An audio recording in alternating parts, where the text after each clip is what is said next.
ప్రభునందు ప్రియులైన మీకందరికీ యేసు క్రీస్తు ప్రభువారి నామంలో శుభవందనాలు తెలియజేస్తూ ఉన్నాం.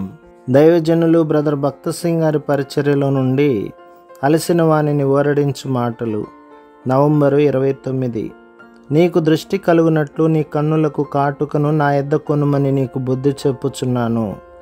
ప్రకటన గ్రంథం 3వ అధ్యాయం 18వ వచనం. మార్కు సువార్త 8వ అధ్యాయంలో ప్రభు ఆత్మీయ అంధత్వమును గురించి మాట్లాడుచున్నాడు. ఆయన తన శిష్యులను మీరు కన్నులుండి చూడరా, చెవులుండి వినరా, జ్ఞాపకము చేసుకొనరా అని అడిగెను. 18వ వచనం. ప్రభు మొదట చూపించిన మొదటి రకపు అంధత్వము మార్కు సువార్త 8వ అధ్యాయం 11, 12లలో ఉన్నది. పరిసయ్యులు ప్రభువైన యేసు చేసిన అనేక అద్భుతములను చూచిరి, అయినను వారు ఆయనను నమ్ముటకు ఇష్టపడలేదు. ఆయన అధికారము గల వాని వలె బోధించినందున జనసమూహములు ఆయనను గుర్తించిరి. మత్తయి సువార్త 7వ అధ్యాయం 29వ వచనం, మార్కు సువార్త 1వ అధ్యాయం 22వ వచనం, లూకా సువార్త 4వ అధ్యాయం 32వ వచనం.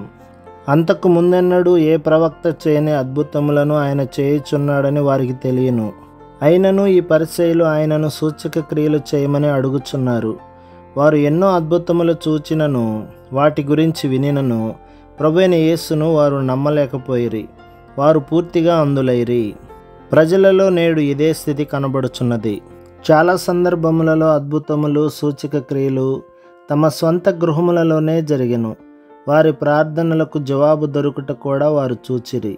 అయినను వారు ప్రభువైన యేసుక్రీస్తును తమ సొంత రక్షకునిగా అంగీకరించుటకు ఇష్టపడలేదు.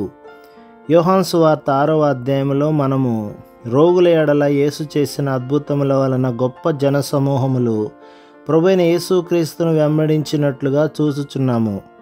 కానీ ప్రభువు తన శరీరమును తిని తన రక్తమును త్రాగితేనే తప్ప వారు నిత్య జీవములోనికి ప్రవేశించరని చెప్పినప్పుడు వారు వెనుదిరిగిరి. ఇకనెన్నడూనూ ఆయనతో నడవలేదు. 66వ వచనం.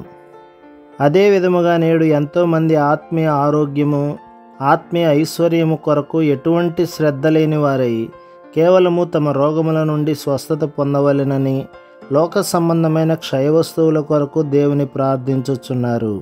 రెండవ రకమైన గుడ్డితనము గురించి మార్కు సువార్త 8వ అధ్యాయంలో 14 నుండి 21వ వచనములలో చెప్పబడినది. ఇక్కడ ప్రభు తన శిష్యులకు పరిసయ్యుల పులిసిన పిండిని గురించి జాగ్రత్త పడుమని చెప్పుచున్నాడు. ఆయన తన శిష్యులకు కొంచెము పులిపిండి ఏ విధముగా ముద్దంతటిని పులియచేయునో అదే విధముగా ఒక చిన్న సందేహము వారి జీవితములలో ఎంతో గుడ్డితనమును తీసుకొని వచ్చునని సూచించెను. పరిసయ్యులలోని పులిపిండి అవిశ్వాసము, సందేహము అనునవి. దేవుని వాక్యమును, దేవుని ప్రేమను, కృపను శంకించుట వలన మన జీవితములలోనికి కూడా గుడ్డితనమును, అంధకారమును తీసుకుని వచ్చును. ఈ విధముగా ఎంతోమంది విశ్వాసులు వారి సంతోషమును, శాంతిని, విశ్వాసమును పోగొట్టుకొనిరి. కొందరు తాము అనుకునుచున్నట్టుగా తమ ప్రార్థనలకు జవాబు రాకపోవటచే దేవునిని సందేహించుటకు ప్రారంభించుదురు. బుద్ధిహీనతతో వారు సంఘ కూడికలకు, వాక్య పఠనమునకు, ప్రార్థనకు వచ్చుట, దశమ భాగమును ఇచ్చుట, వ్యక్తిగత మౌన ధ్యాన సమయమును మానివేయుదురు.